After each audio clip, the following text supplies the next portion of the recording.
વિદ્યાર્થી મિત્રો, આજે આપણે જોઈશું કંજક્શન. બરાબર.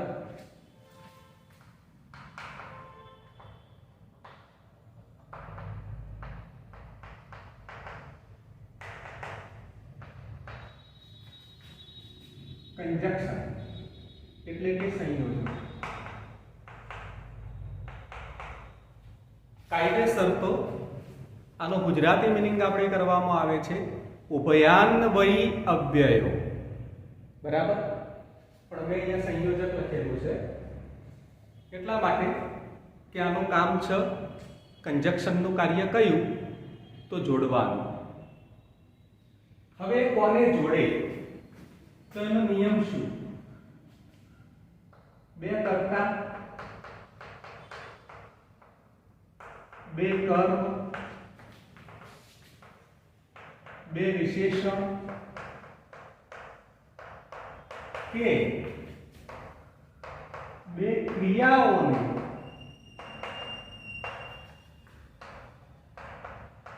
જોડવા વપરાય. કંજક્શન ક્યારે વપરાય મિત્રો? તો બે કર્તાઓ, બે કર્મ, બે વિશેષણો કે બે ક્રિયાઓને જોડવા માટે જે શબ્દો વપરાય એને શું કહેવાય? કંજક્શન કહેવાય. ઓકે, તો એવા કંજક્શનો કયા કયા છે? તો સૌથી પહેલા આપણે લઈશું એન્ડ. એન્ડ એટલે અને. એન્ડ ક્યારે વપરાય? તો એકની અંદર બીજાનો ઉમેરો કરવાની વાત આવે ત્યારે એન્ડનો ઉપયોગ થાય. એકમાં બીજાનો ઉમેરો કરવા એટલે કે વધારો કરવા. કોઈ પણ ક્રિયા એક કરતો વધારે સાથે થયેલી છે તો એના માટે આપણે એનો ઉપયોગ કરીએ છીએ. હવે જુઓ જરા, સૌથી પહેલા આપણે એન્ડનો ઉપયોગ કરીએ તો બે કર્તાઓનો કરીએ તો કઈ રીતે થાય? માય બ્રધર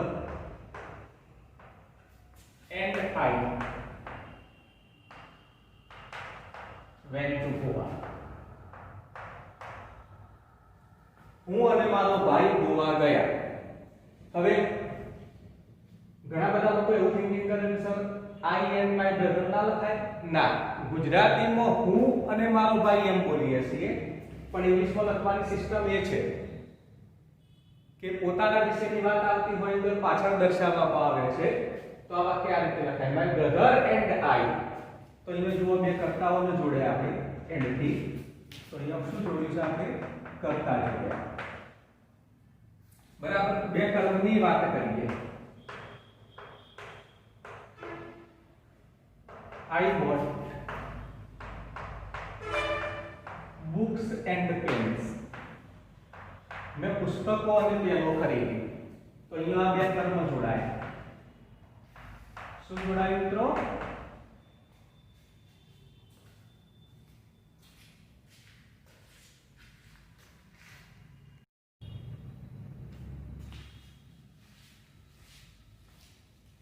તો મિત્રો આની અંદર શું કર્યું આપણે? I bought books and pens. એટલે કે આની અંદર આપણે બે કર્મ જોડ્યા. હવે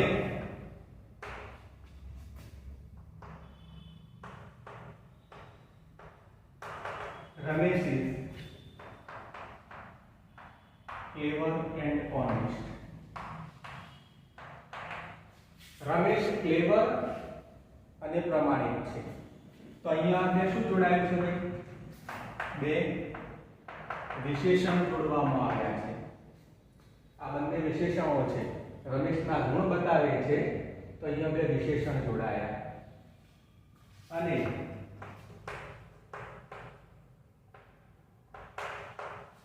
I went to market and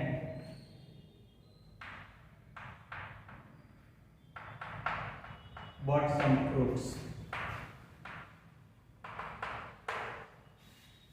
હું બજારમાં ગયો અને કેટલાક ફળ ખરીદ્યા.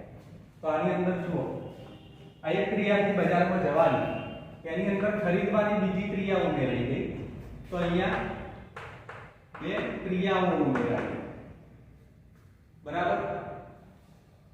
બે કર્મ કે બે વિશેષણોને જોડવાના હોય ત્યારે ક્રિયાપદો સેમ જ હોય, પણ જ્યારે બે ક્રિયાઓ જોડવાની હોય તો ક્રિયા રજૂ કરતા શબ્દ અલગ અલગ હોય. ઓકે મિત્રો. એના પછી બટ, પણ, પરંતુ શાના માટે વપરાય છે? તો વિરોધાભાસ દર્શાવવા માટે. શું દર્શાવે? વિરોધાભાસ દર્શાવે. બે વાક્યો વચ્ચે વિરોધનો ભાવ હોય ત્યારે બટનો ઉપયોગ થાય, બરાબર. જુઓ જરા, I invited him but he did not come. મેં એને આમંત્રણ આપ્યું પણ તે આવ્યો નહીં. તો અહીંયા બે વિરોધના ભાવ છે. આમંત્રણ આપવાની ક્રિયા પૂરી કરી દીધેલી છે પણ છતાં એ આવ્યો નહીં, એટલે અહીંયા વિરોધનો ભાવ છે.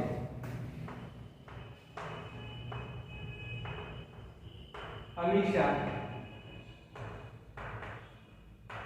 worked hard but she failed. અમીષાએ સખત મહેનત કરી છતાં પણ એ ફેલ થઈ. તો અહીંયા પણ બે વિરોધના ભાવ છે, એટલા માટે બટ. ઓર, અથવા. હવે ઓર શાના માટે વપરાય? વિકલ્પ સૂચવવા માટે વપરાય. શાના માટે વપરાય? વિકલ્પ સૂચવવા વપરાય. આની અંદર બે વિકલ્પો તમને મળે, સિલેક્ટ આપણે એક જ કરવાનો છે, તો અહીંયા વિકલ્પ આપવામાં આવે, બરાબર. દાખલા તરીકે જુઓ જરા, please give me a pen or a pencil. મહેરબાની કરીને મને પેન કે પેન્સિલ આપો. બંને નહીં, બંનેમાંથી ગમે તે એક વિકલ્પ મેં આપેલા છે, તો બંનેમાંથી ગમે તે એક આપો. બીજું વાક્ય જોઈ લો જરા, sit here or go home. અહીં બેસો અથવા ઘરે જાઓ. તો અહીંયા બે વિકલ્પ તમને મળ્યા, કો તો અહીંયા બેસો અથવા તો ઘરે જાઓ.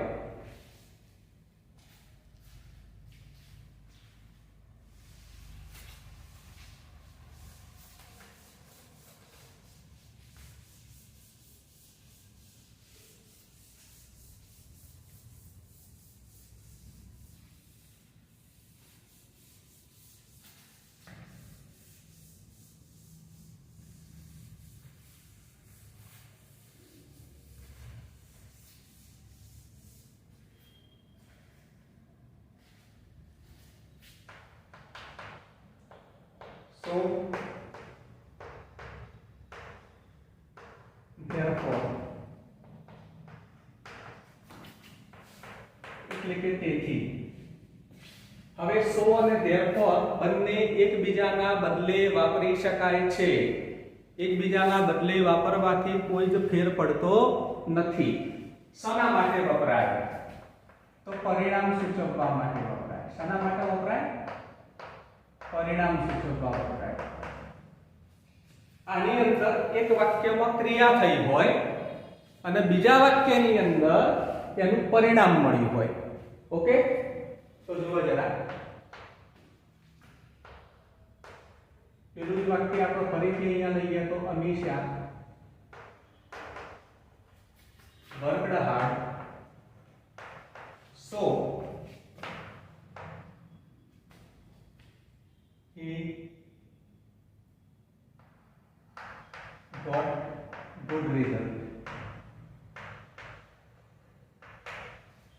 અમીષાએ સખત મહેનત કરી તેથી તેને સારું રિઝલ્ટ મેળવ્યું. ઓકે, તો એની અંદર બી ક્રિયા બતાવીએ આપણે. અમીષાની આ ક્રિયા છે સખત મહેનત કરવાની, તો એનું પરિણામ શું મળ્યું એ પાછળની વાક્ય રચનાની અંદર બતાવ્યું. બરાબર. He ran fast but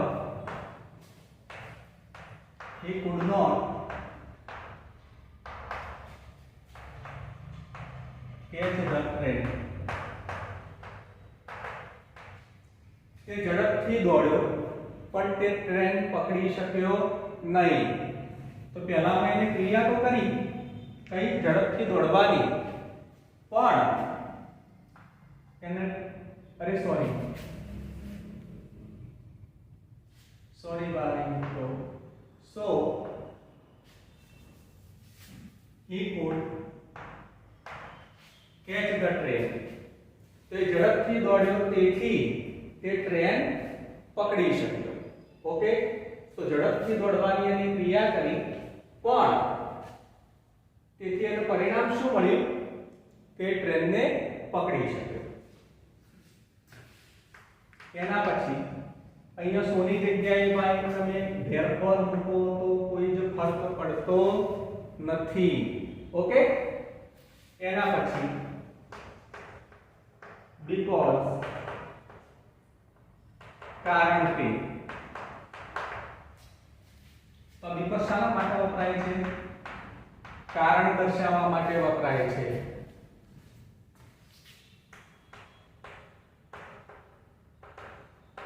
She did not, I did not go there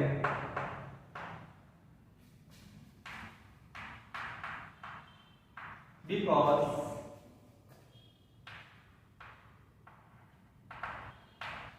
he did not invite me. હું ત્યાં ના ગયો કારણ કે એને મને આમંત્રણ આપ્યું નહીં. બરાબર. તો ત્યાં ના ગયા એના પાછળનું કારણ આપણે આપ્યું પાછળની વાક્ય રચનાની અંદર. Right.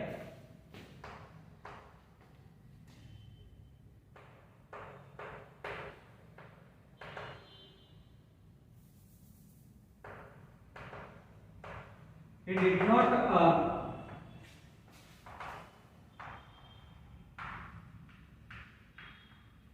much money because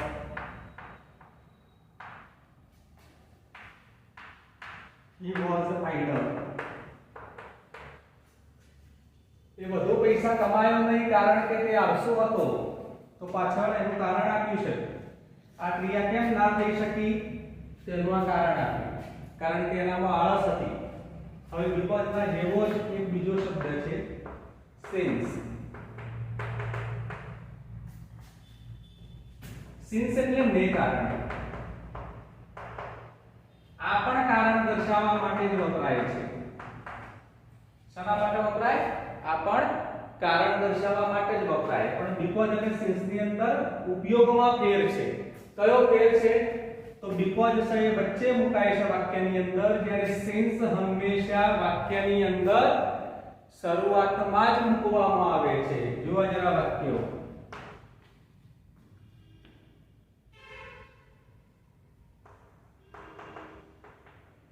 Since he was late,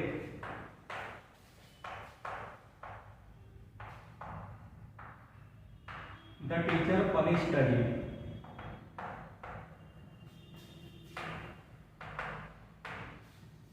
તે મોડો હોવાના કારણે શિક્ષકે એને સજા કરી. બરાબર. તો શિક્ષકે એને સજા કરવાની ક્રિયા કરી, પણ ક્યારે એનું કારણ આપ્યું. આ કારણ કે મોડો હતો. બરાબર. બીજું વાક્ય જુઓ જરા. since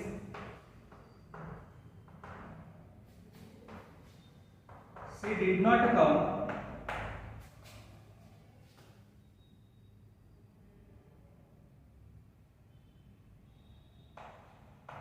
she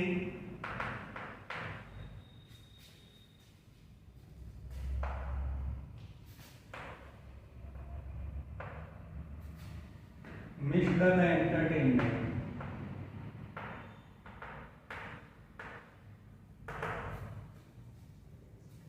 તે ના આવી હોવાના કારણે તે મનોરંજન ચૂકી ગઈ. બરાબર? તો જુઓ, સિન્સ થી કારણ બતાવ્યું, કઈ આવી નહીં, એના કારણે જે શું થયું છે એનું મનોરંજન એ ચૂકી ગઈ.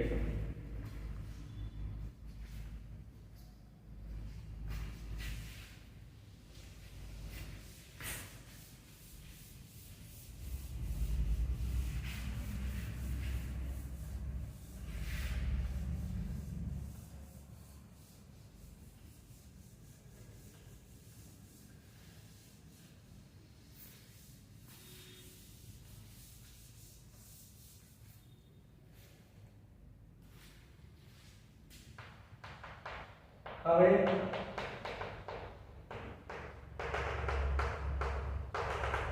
either or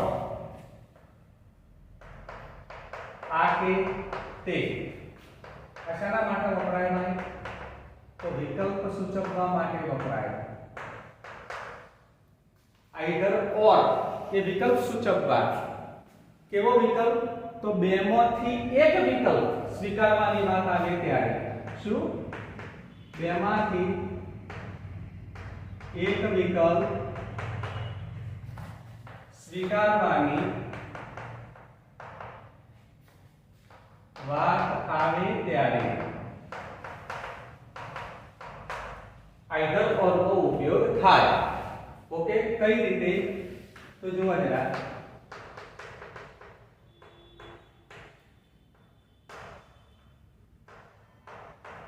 Either my father or my brother will meet you today. મારા પિતા કે મારો ભાઈ આજે તમને મળશે. તો બંનેમાંથી ગમે તે એક. તો આઈધર પછી એક વિકલ્પ આપ્યો, ઓર પછી બીજો વિકલ્પ આપ્યો. બરાબર?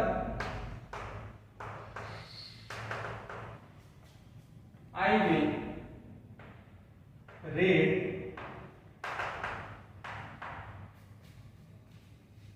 either a newspaper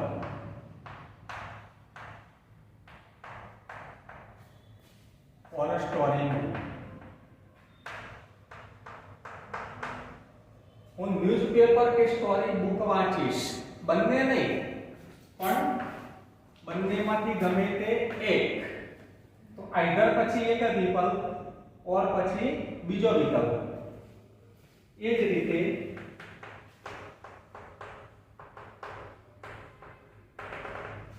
neither nor આ પણ નહીં કે તે પણ નહીં. તો આ neither nor ક્યારે વપરાય? બેમાંથી એક પણ વિકલ્પ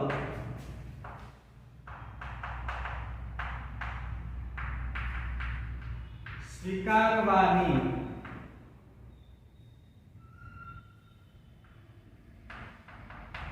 વાત ન હોય ત્યારે. આમાં શું થાય? બેમાંથી કોઈ પણ વિકલ્પ આપણે સ્વીકારવાની વાત ન કરીએ ત્યારે neither nor નો યુઝ થાય. બીજી એક ખાસ વાત, neither ની અંદર નકારાત્મક અર્થ સામેલ છે, એટલા માટે neither વાળી વાક્ય રચનામાં ક્યારેય પણ નોટ મૂકવામાં આવતું નથી. ઓકે, જુઓ જરા. neither my friends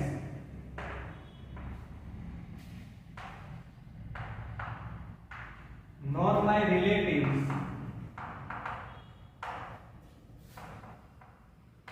came to see me.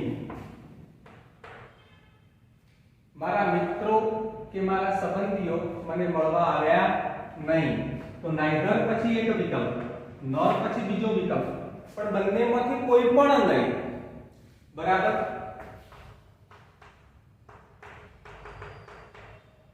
I like neither tea nor coffee. મને ચા કે કોફી ગમતી નથી. તો બંનેમાંથી એક પણ નહીં. ઓકે, હવે એના પછી till અને until. અહીંયા મિત્રો એક વસ્તુ ખાસ ધ્યાનમાં રાખવાની છે, till પછી બે l મૂકવામાં આવે છે, જ્યારે until પછી એક જ l આવે. બંનેનો અર્થ થાય છે ત્યાં સુધી. પણ till નો જે અર્થ લેવાનો છે, વાક્યની અંદર જ્યારે till મુકાયું હોય ત્યારે એનો અર્થ જે આપણો લેવાનો છે એ હકારાત્મક અર્થ લેવાનો છે. જ્યારે until મુકાયું હોય તો એ વાક્યનો આપણે નકારાત્મક અર્થ લેવો પડે. ઓકે, કઈ રીતે જરા જુઓ. wait here till Mr. Patel come. Mister Patel આવે ત્યાં સુધી અહીંયા રાહ જુઓ. બરાબર, તો till નો આપણે હકારાત્મક અર્થ લીધો. હવે આની અંદર તમે until મૂકો. wait here until Mr. Patel comes.